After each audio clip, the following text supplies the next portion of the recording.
आता दुसऱ्या अध्यायामध्ये आपण पुढची गोष्ट ऐकणार आहोत. श्रीकृष्ण युधिष्ठिराला म्हणाले की तू मला प्रश्न विचारलायस, पण त्याचं उत्तर देताना मला खूप गुप्त गोष्टी सांगाव्या लागणार आहेत. पण तुम्ही सगळे माझे लाडके आहात, प्रिय आहात मला, म्हणून मी तुम्हाला या सगळ्या गोष्टी सांगतो. तर काय होतं, पूर्वीच्या काळी मलमास किंवा अधिक मास याला बाकीच्या मासांप्रमाणे कोणत्याही प्रकारचं महत्त्व नव्हतं. म्हणजे कुठलंही शुभ कार्य या मासामध्ये केलं जात नसे. सगळ्या गोष्टी वर्ज्य असायच्या, कारण सूर्याची गती या मासात मोजलीच जात नसे. तसेच प्रत्येक स्थिरचर वस्तूंना अधिष्ठात्री अशी कोणती तरी देवता असते, म्हणजे स्वामी असतो. त्यामुळे त्याला त्या वेळेचा तो मान दिला जातो.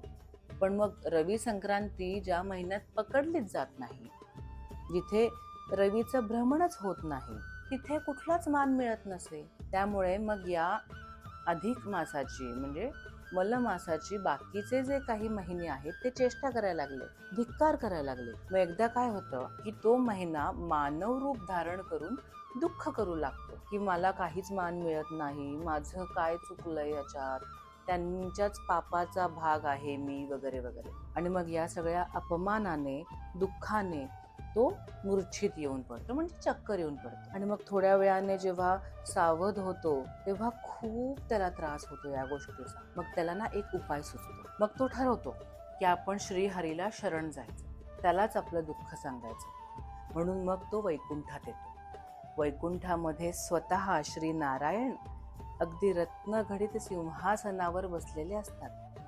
त्यांना नमस्कार करतो आणि मग आपली ती दीन अवस्था सांगायचा प्रयत्न करतो. त्यासाठी देवाची स्तुती करतो. मग श्रीहरी म्हणतात की इथे वैकुंठात दुःखाला स्थानच नाहीये, तरी सुद्धा तू का रडतोयस? तू तुझे दुःख मला सांग. मग मलमास स्वतःचा कसा अपमान झाला, कसं त्याला महत्व नाहीये, हे सगळं सांगतो. आणि मग पुन्हा तो दुःखाने मूर्छित पडतो, म्हणजे चक्कर येऊन पडतो. आणि मग श्रीहरी गरुडाला सांगून त्याच्या पंखांनी त्याला वारा घालतात आणि त्यानंतर मलमास पुन्हा शुद्धीवर येतो. मग म्हणतो की या अशा उपचाराने काय होणार आहे, तुम्ही माझे दुःख दूर करा. त्यावर श्रीहरी म्हणतात की वत्सा, उठ, आपण गोलोकात जाऊ. तेथे द्विभुज मुरलीधर श्रीकृष्ण असतो. तो सगळ्या जनांचे दुःख दूर करण्यामध्ये माझ्यापेक्षा सुद्धा श्रेष्ठ आहे, म्हणजे आपल्या भाषेमध्ये एक्सपर्ट आहे असं म्हणू शकतो. असं म्हणून हरीने म्हणजे श्रीहरीने त्याचा हात धरून त्याला गोलोकामध्ये घेऊन गेले. आता गोलोक कुठे आहे, कसा आहे, विश्वाचे कारण असणारा जो विशाल असा श्रीकृष्ण, त्यात सत्यलोक, वैकुंठ, कैलास असे तीनही लोक असून गोलोक त्यांच्या सुद्धा पलीकडे आहे. त्या गोलोकात एक सुंदर ज्योती आहे.